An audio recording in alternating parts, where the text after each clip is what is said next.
ओम साई राम। आप सभी को साईं बाबा की कृपा प्राप्त हो, आशीर्वाद प्राप्त हो।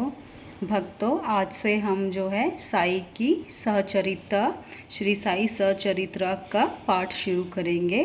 डेली हम एक अध्याय और हर अध्याय में से एक चैप्टर को पढ़ेंगे और आप लोगों को सुनाएंगे, बाबा की संदेश आप तक पहुंचाएंगे। ओम साई राम। ये देखिए, ये है बाबा की श्री साई सच्चरित्र हिंदी में, जो कि हिंदी में है, और इसको आज हम पढ़ना स्टार्ट करेंगे। तो साईं बाबा का नाम लीजिए और स्टार्ट करते हैं। ओम साई राम। तो चलिए भक्तों, स्टार्ट करते हैं चैप्टर 1 अध्याय 1 श्री साई सहचरित्र का। ओम साई राम। पहला अध्याय जो है वो है वंदना, गेहूँ पीसने वाला एक अद्भुत संत, गेहूँ पीसने की कथा तथा उसका तात्पर्य। तो चलिए भक्तों, शुरू करते हैं। पुरातन पद्धति के अनुसार श्री हेमांड पंत श्री साई सचरित्र का आरंभ वंदना द्वारा कहते हैं। प्रथम श्री गणेश को साष्टांग नमन करते हैं, जो कार्य को निर्विघ्न समाप्त कर उसको यशस्वी बनाते हैं, और कहते हैं कि श्री साई की गणपति हैं। फिर भगवती सरस्वती को, जिन्होंने काव्य रचने की प्रेरणा दी, और कहते हैं कि श्री साई भगवती से भिन्न नहीं है, जो कि स्वयं ही अपना जीवन संगीत बयान कर रहे हैं।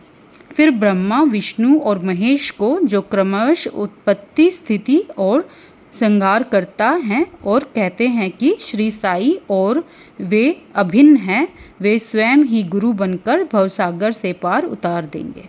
फिर अपने कुल देवता श्री नारायण आदिनाथ की वंदना करते हैं, जो कि कोंकण में प्रकट हुए।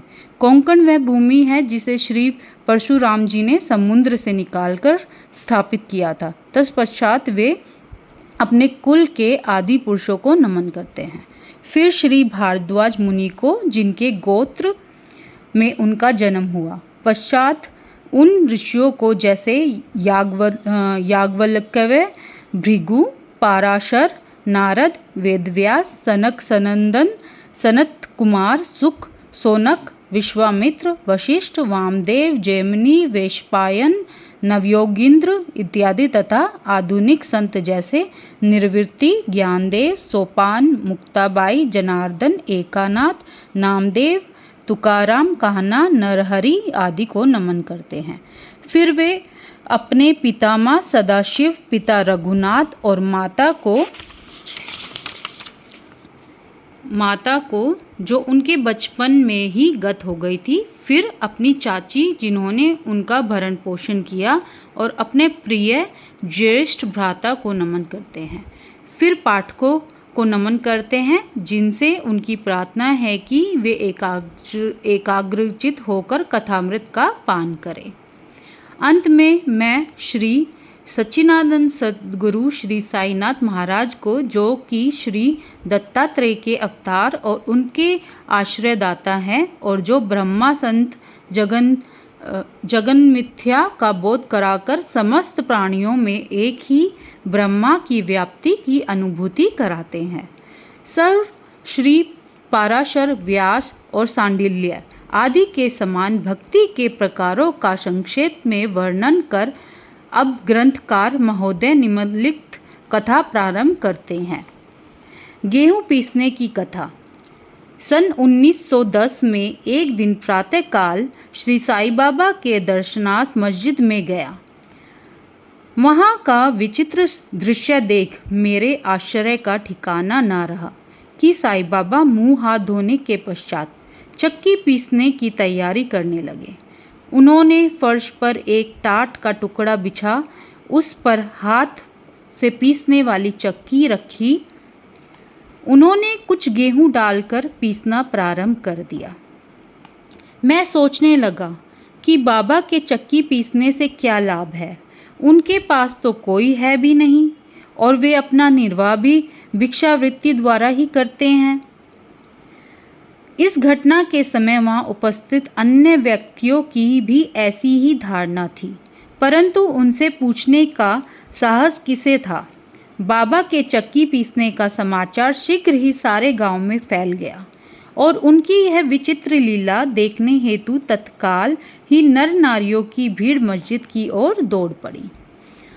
उनमें से 4 निडर स्त्रियां भीड़ को चीरती हुई ऊपर आई और बाबा को बलपूर्वक वहां से हटाकर उनके हाथ से चक्की का खूंटा छीनकर तथा उनकी लीलाओं का गायन करते हुए उन्हें गेहूं पीसना प्रारंभ कर दिया। पहले तो बाबा क्रोधित हुए, परंतु उनका भक्तिभाव देख वे शांत होकर मुस्कुराने लगे। पीसते पीसते उन स्त्रियों के मन में ऐसा विचार आया कि बाबा के ना तो घर द्वार है और ना इनके कोई बाल बच्चे तथा ना कोई देखरेख करने वाला ही है। वे स्वयं भिक्षावृत्ति द्वारा ही अपना निर्वाह करते हैं, अतः उन्हें भोजनादि के लिए आटे की आवश्यकता ही क्या है। बाबा तो परम दयालु हैं, हो सकता है कि यह आटा वे हम सब लोगों में ही वितरण कर दें। इन्हीं विचारों में मगन रहकर गीत गाते गाते ही उन्होंने सारा आटा पीस डाला। तब उन्होंने चक्की को हटाकर आटे को 4 समान भागों में विभक्त कर लिया और अपना अपना भाग लेकर वहां से जाने को उद्यत हुई। अभी तक शांत मुद्रा में निमग्न बाबा तत्क्षण ही क्रोधित हो उठे और उन्होंने अपशब्द कहने लगे। स्त्रियों, क्या तुम पागल हो गई हो? तुम किसके बाप का माल हड़प कर ले जा रही हो? क्या कोई कर्जदार का माल है जो इतनी आसानी से उठाकर लिए जा रही हो? अच्छा, अब एक काम करो, इस आटे को ले जाकर गांव में मेड़ सीमा पर बिखेराओ। मैंने शिरडी वासियों से प्रश्न किया कि जो कुछ बाबा ने अभी किया है उसका यथार्थ में क्या तात्पर्य है। उन्होंने मुझे बतलाया कि गांव में विषु चिका हेजा का जोरों से प्रकोप है और उसके निवारण ही बाबा का यह उपचार है। अभी कुछ आपने पीसते देखा था, वह गेहूं नहीं वरन विषुचिका हेजा थी जो पीसकर नष्ट कर दी गई है। इस घटना के पश्चात सचमुच विषुचिका की संक्रामकता शांत हो गई और ग्रामवासी सुखी हो गए। यह जानकर मेरी प्रसन्नता का पारावार न रहा। मेरा कौतूहल जागृत हो गया। मैं स्वयं से प्रश्न करने लगा कि आटे और विषुचिका हेजा रोग का भौतिक तथा पारस्परिक क्या संबंध है? इसका सूत्र कैसे ज्ञात हो? घटना बुद्धिगम्य सी प्रतीत नहीं होती। अपने हृदय की संतुष्टि के हेतु इस मधुर लीला का मुझे 4 शब्दों में महत्व अवश्य प्रकट करना चाहिए। लीला पर चिंतन करते हुए मेरा हृदय प्रफुल्लित हो उठा। इस प्रकार बाबा का जीवन चरित्र लिखने के लिए मुझे प्रेरणा मिली। यह तो सब लोगों को विदित ही है कि यह कार्य बाबा की कृपा से और शुभ आशीर्वाद से सफलतापूर्वक संपन्न हो गया। आटा पीसने का तात्पर्य। शिरडी वासियों ने इस आटा पीसने की घटना का जो अर्थ लगाया वह तो प्राय ठीक है, परंतु उसके अतिरिक्त मेरे विचार से कोई अन्य अर्थ भी है। बाबा शिरडी में 60 वर्षों तक रहे और इस दीर्घकाल में उन्होंने आटा पीसने का कार्य प्राय प्रतिदिन ही किया।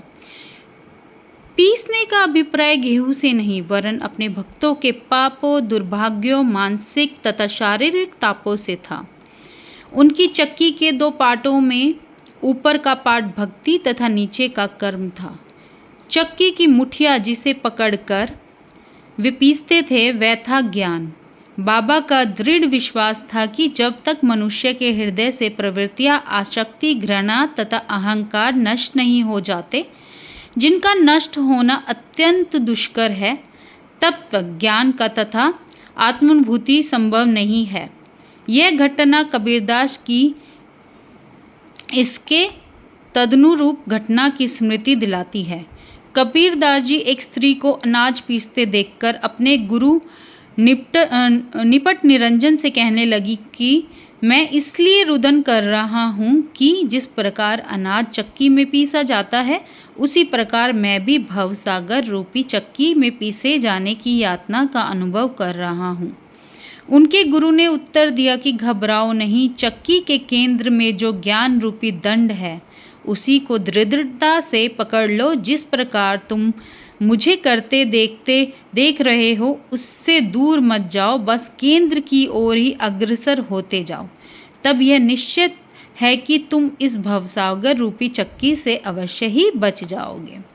श्री सद्गुरु साईनाथ परमस्तु शुभम भवन्तु।